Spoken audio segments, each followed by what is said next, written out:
মুহাম্মদ সাল্লাল্লাহু। আল্লাহ বললেন না না, উল্টা পাল্টা আবদার করো না, ওই নবুয়তি দিয়ে দেয়া হয়েছে।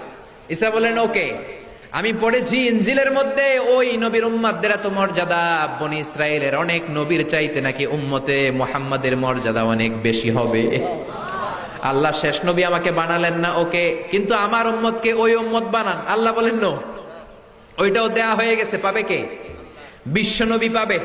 বিশ্বনবীর উম্মত আমরা হলাম উম্মতে মুহাম্মাদি। আমাদের মধ্য থেকে যারা আলেম হবে, হক্কানি আবেদ হবে, আল্লাহর ওলি হবে, বনি ইসরায়েলের অনেক নবীদের চাইতেও তাদের মর্যাদা বেশি হয়ে যাবে।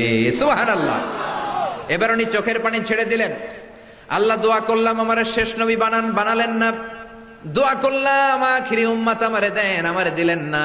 এবার আমি দোয়া করি, এই দোয়া কিন্তু ফেলতে পারবেন না। আল্লাহ বললেন করো করো। সাইয়েদনা ঈসা বললেন আল্লাহ তাহলে আপনি আমাকে